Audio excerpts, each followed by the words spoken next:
Hoje, vamos abordar um assunto interessante e um tanto intrigante: a discrepância entre a imagem do Uruguai como um dos melhores países das Américas em termos de qualidade de vida, igualdade e democracia, e a realidade local que parece indicar o contrário. O Uruguai é um país conhecido por sua estabilidade política e econômica, altos índices de igualdade social e um histórico de crescimento econômico consistente. No entanto, os próprios uruguaios não parecem tão felizes. Vamos explorar essa distorção e entender o motivo por trás disso. O Uruguai aparece como um dos melhores países das Américas em estudos que levam em consideração qualidade de vida, igualdade e democracia. Mas localmente, o Uruguai não parece muito feliz. Em termos econômicos, por exemplo, os uruguaios costumam responder a pesquisas com pessimismo e angústia, apesar de terem a maior renda por pessoa na região há 7 anos, uma taxa de pobreza de países europeus e a economia crescendo constantemente nos últimos 16 anos, o melhor registro de sua história moderna. Para que você apoie o canal gratuitamente, basta apenas inscrever-se e deixar o like neste documentário. Em meio às crises políticas que eclodiram na América Latina, a natureza excepcional do Uruguai parece ainda mais evidente. Mas não é isso que costumam pensar os uruguaios. Uma explicação que se costuma citar é que os uruguaios têm o hábito de menosprezar o que é seu e projetar um perfil discreto. Mas existe outra segundo a qual existem problemas concretos e sérios no Uruguai, em comparação com seu próprio passado ou mesmo em termos regionais. As coisas parecem diferentes quando vistas de perto, diz Juan Grompone, engenheiro e escritor uruguaio. Durante a campanha presidencial para as eleições, esse lado sombrio do Uruguai entrou em debate. Não se acredita que tudo seja culpa da Frente Ampliou, a coalizão que está no poder há 15 anos, mas que, quem vencer terá o desafio de não deixar o país ficar para trás em relação aos demais do mundo, segundo o filósofo e jornalista Facundo Ponce de León. Certamente somos piores do que vocês pensam lá fora, acrescenta o cientista político Adolfo Garcés.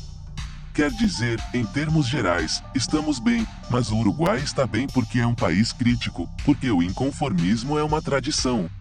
E não podemos ficar satisfeitos com a situação de segurança, educação e trabalho. A esses 3 aspectos, especialistas acrescentaram outros, como a alta taxa de suicídios e o aumento do narcotráfico, que fazem parte daquele outro Uruguai que não consta do primeiro parágrafo da página da Wikipédia no país.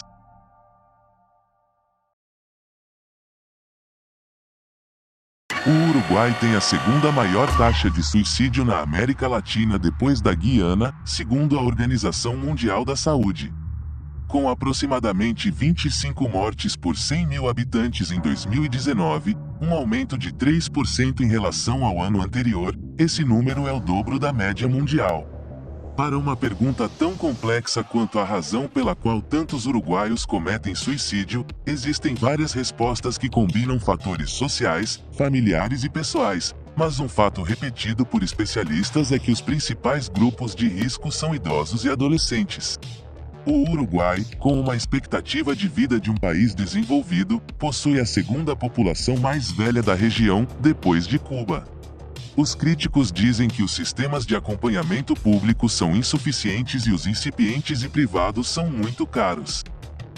O fato de 12% dos uruguaios terem mais de 60 anos também implica adaptar o trabalho, a saúde e os sistemas de pensão a uma realidade, envelhecimento da população, que países como o Japão ou a Alemanha não foram capazes de enfrentar. A outra população em risco de suicídio no Uruguai também faz parte de uma situação social vulnerável, 1 em cada 5 crianças nasce na pobreza. Além disso, estudos locais descobriram que 60% sofrem algum tipo de abuso e as taxas de dislexia, obesidade e déficit de ferro são comparadas às de países 3 vezes mais pobres, segundo dados do Ministério da Saúde. As crianças não têm voz no Uruguai, diz Gonzalo Frasca, pesquisador e renomado designer de videogame com conteúdo político e educacional. Se você não conhece seus desejos e necessidades, se não os ouve, não pode forçá-los a estudar da mesma maneira que não pode forçar alguém a se apaixonar, acrescenta. É difícil estabelecer relações casuais, mas o que foi descrito acima é somado ao fato de que o abandono escolar no Uruguai é um dos mais altos da região. Apenas 40% dos estudantes que ingressam no ensino médio concluem esse nível. Desde os anos 50, o sistema educacional mais inclusivo e bem-sucedido da América Latina começou a ficar para trás, dizem os especialistas. O problema da educação foi tratado com aumentos no orçamento e, por 10 anos, com um esquema para fornecer a cada professor e aluno um computador, o Plano Ceibal. Mas não basta, de acordo com Frasca, estar à frente da educação continental criou um conformismo que eliminou a autocrítica. O Plano Ceibal nos levou de volta à liderança regional inovadora, o que é bom, mas nos deixou tão satisfeitos que esquecemos de lidar com outros problemas educacionais sérios. A ditadura, 1973 a 1985, preocupava-se particularmente com a educação, mas isso gerou um estresse pós-traumático na esquerda e na intelectualidade, que consideravam que a maneira de proteger a educação era por meio da política. E de tanta proteção acabaram por sufocá-la, explica o acadêmico. Por ter sido tão boa, paradoxalmente, a educação no Uruguai hoje é a mesma da primeira metade do século e sua modificação implica processos políticos complexos, burocráticos e políticos longos, concordam os analistas.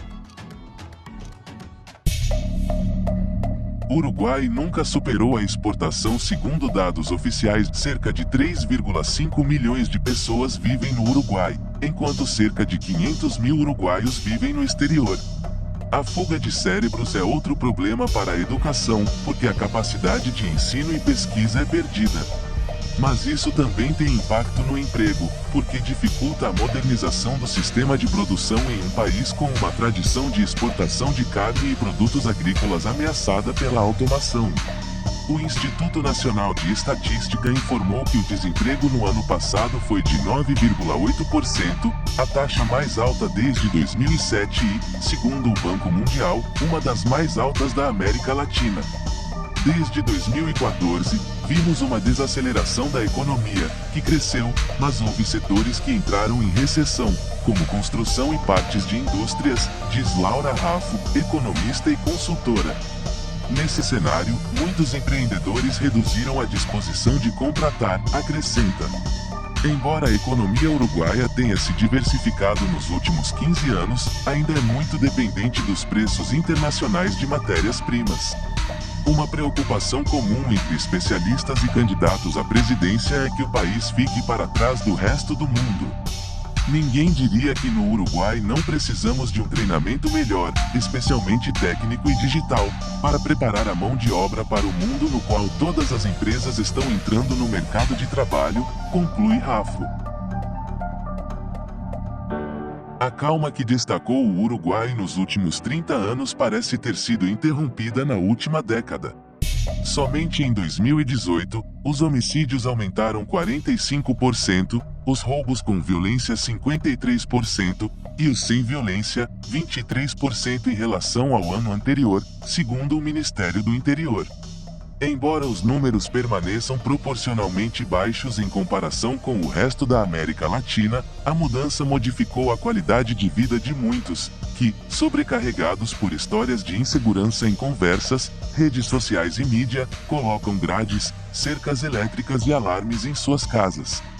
São histórias que os uruguaios não estavam acostumados a ouvir, nem era comum as notícias reportarem a apreensão de centenas ou milhares de toneladas de cocaína, como é o caso agora. Nos últimos anos, foi revelado que o Uruguai é um porto de saída para drogas produzidas na Colômbia, Peru e Bolívia, fenômeno que, para alguns especialistas, explica o aumento da criminalidade no país. Então o que tudo isso significa? Que você não pode ir, viver, ficar calmo no Uruguai.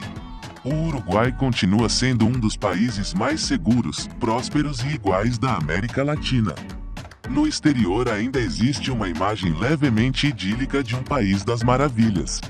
É verdade que se nos compararmos com o Brasil e a Argentina, há uma estabilidade institucional e econômica aqui, diz Ponce de León. Frasca acrescenta, ou por causa do snobismo e do racismo, nossa cultura sempre preferiu se comparar à Europa. Portanto, se um vizinho do Brasil ou da Argentina vier invejando nossa situação política, ainda reclamaremos porque não os usamos como referência.